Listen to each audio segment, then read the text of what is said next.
God bless you all, my brothers and sisters. First, I greet you with the Islamic greeting of peace. Assalamu alaikum wa rahmatullah. May peace and blessing of Almighty God be upon you all. Thank you for coming here. Thank you for supporting the Muslim, and thank you for supporting your brothers and sisters, and thank you for going against Islamophobia. As a representative of the Muslim Council of Britain, one of the representative Muslim Council of Britain, and the director of the Tel Mama, Thames Valley, I would like to say these people, these fascist people, these evil people, which they want to disunite us, which they want to destroy us, we have to stay united. We have to stay united because Islamophobia is very high. Today, this morning, I was talking in LBC, London broadcast, for 10 minutes about this letter and about Islamophobia, which like a wildfire going to schools. The schools were being bullied. The children, Muslim children, bullied. Even they called them a terrorist. He wasn't there. They were calling him a pedophile. The little children, and they were asking. Of course, had a couple of weeks ago, somebody came to me and said, we want to take our children away from the school and do a homeschooling. These are very important. Very important. We stay united. Muslim, Jews, Christians, non-Muslims, all, non-believer, all, we are part of one family. Part of one family is a British family. We are all together. We are all united. Member of the community, we should care for each other and do not let any of these fascists, any of these evil people divide us. Let's stand together. I say, let's be one. 3 times. Let's be one. Let's be one. Let's be one. Let's be one. Jazakallah khair. You see, have a cup of tea. May Allah bless you. May Allah bless you. God bless you.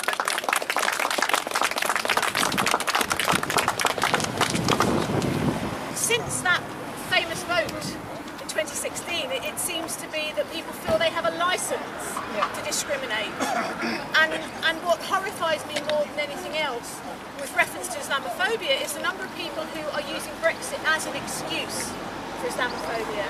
And I think it's really encouraging that so many here today who aren't Muslims. I'm myself Jewish, I've suffered from anti-Semitism, and I'm standing with brothers and sisters from the Muslim community whenever I can to fight discrimination at all levels. So I'm not going to say it anymore because my throat will hurt, but I think thank you for everybody for coming, and let's show our unity on this. And Elise will start with you. Thank you. Yes. Well, I say let's show our cross-party unity on this, because I know that we have people from 4 political parties here today, and that is very significant. So thank you everyone for coming. Assalamu alaikum everyone. I just want to introduce myself. My name is Martin Rush. I'm the Labour candidate in Barton and Sandhills for the City Council elections. And I'm also a Muslim by conversion. And I think that puts me in an interesting place, because I don't think, I've got to be aware of my positionality on that. I don't get the sort of day-to-day Islamophobia that people might get if they don't have a choice whether to show their Islam. That's my wife, who is Bengali, wears the hijab. She doesn't have a choice when she walks onto the street about whether or not she's going to get targeted for Islamophobic abuse. She's a teacher, she works very hard to educate people. Why should she have to feel afraid while walking the streets of her own city? Whenever there's a terrorist attack, why does my wife have to feel afraid to show herself in the streets? This is kind of what we're dealing with. Now, the group that posted this Punish a Muslim Day letter, they will be some kind of fascist kind of splinter group, but we need to be aware that this does arise, as the previous speaker said, in a wider context. We are dealing in this country with structural Islamophobia on a daily basis, an everyday basis. The government is institutionally Islamophobic with its prevent legislation, which targets the Muslim community at every level, in the university, in the police force, in the schools. It marks the Muslim community out for special treatment. It's a racist, discriminatory law, and it has to go. We need to make sure. I am in UCU as a worker at the university, and I call on the University of Oxford to not enforce the prevent legislation. And as a city council candidate, I call on the city council to make Oxford a prevent-free city. Yay. I call on all of us to think very carefully about working with any organisation that has anything to do with prevent and making sure that we work towards the repeal of that racist legislation. When we are dealing with racism on this scale, some people talk, and you probably saw it in your WhatsApp group, in your groups, about the idea of maybe having a Muslim strike on a day like this. And that's an interesting idea. It has been done in America, I think, where migrants have said, let's have a day without us, see the impact that we have. But I think the biggest lesson of that is to have a strike, you need to have a union. You need to be organised. And I think it's time we, as a Muslim community, made sure we were organised. Now, the Labour Party should be that place. If it isn't that place, we need to make it that place. We need to make it the place where Muslims can organise and be the organised voice of Muslim working class in this country. So I call on all Muslims to get organised, to join whichever organisations, secular, religious, that are fighting for justice and against Islamophobia. I just want to end on one quick conclusion, which is, where does Islamophobia come from? What is the function of Islamophobia in our society? Again, I think it comes from the fact that we have a government pursuing imperialist policies abroad and neoliberal policies at home. Any group or any organisation that stands in the way of that, whether it be a faith group, any kind of community, is going to be facing resistance and a crackdown. The Muslim community is naturally predisposed against wars in the Middle East, against neoliberal economic policies. Therefore, it has to be put back in its place. We will not see an end to Islamophobia unless we see an end to imperialism and neoliberalism. Therefore, call on all Muslims to join the fight for social justice at home and peace abroad. That's how we can end Islamophobia. Thank you. Assalamu alaikum everyone. My name is Sheikh Ramzy. I'm a colleague of Martin, co-founded the Oxford Labour Muslim Network. I'm also a candidate for Rosie Diffley, and just wanted to really echo what Martin said.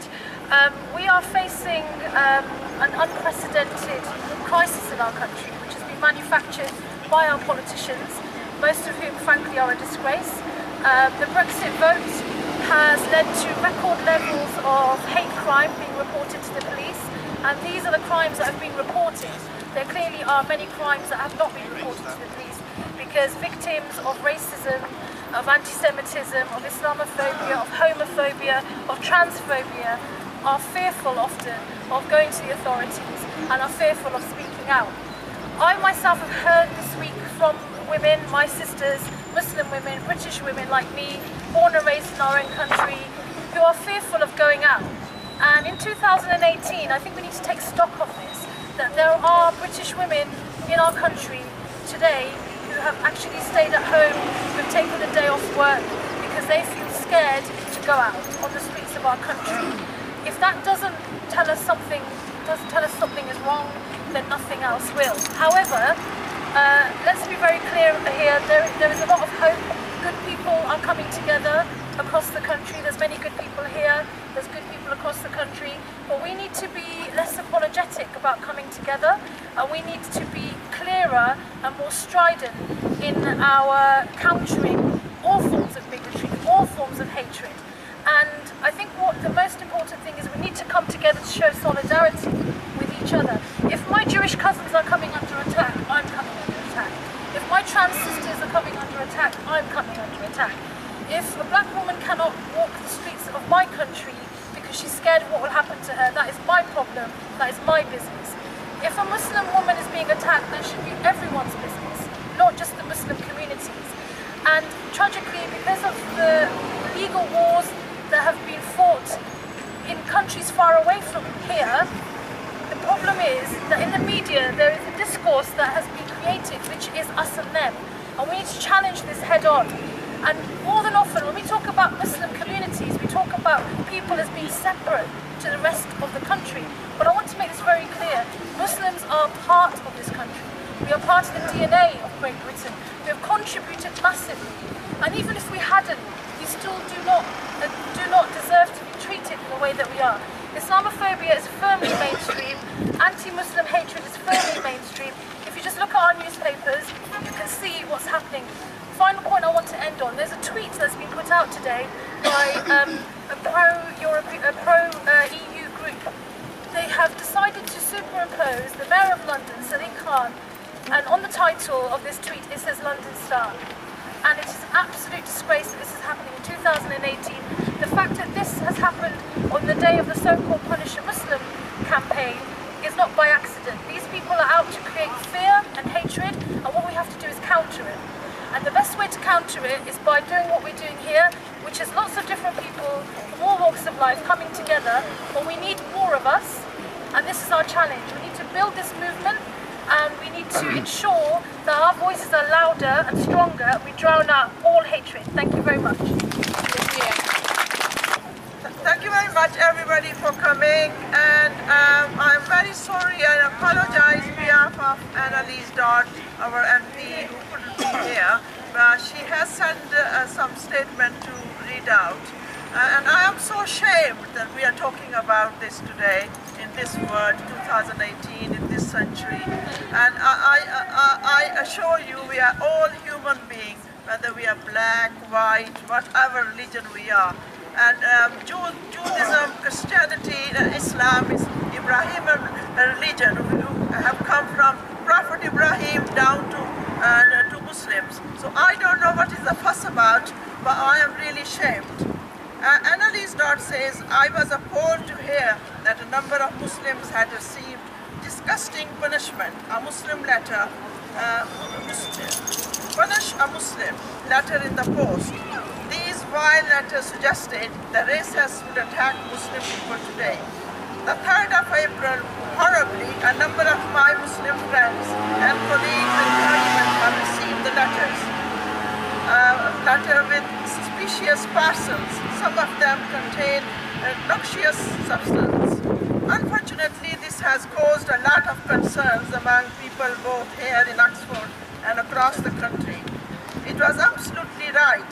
The counter-terrorism police have been looking into who is responsible for this.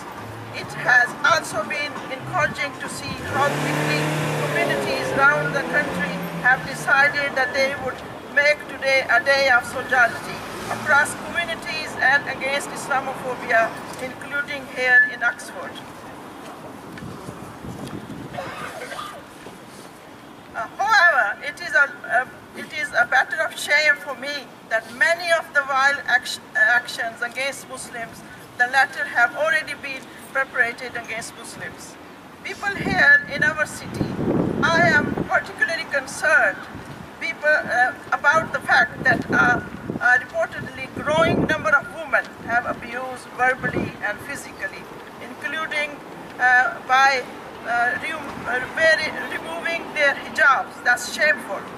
This awful behavior has led into some Muslim women, in particular, having concerns about their safety. Today, we must all stand together as the citizens of Oxford and make it clear that no one can divide us in this way, and we all stand in solidarity. If we see this kind of abuse, we must act and tackle it, and not just leave the victims to have to try and deal with it on their own. It is not good enough to walk on by. This will only divide us, and these racist, Islamophobic people believe that they can continue to pursue their hateful agenda. Instead, we must stand in solidarity with all those who have chosen to make our wonderful city their own. Thank you very much, Annalise. I'd like to say something on behalf of me.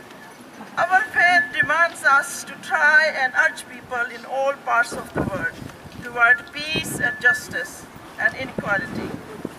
The core teaching of Islam are to fulfill the rights of our Creator, Ibrahim religion.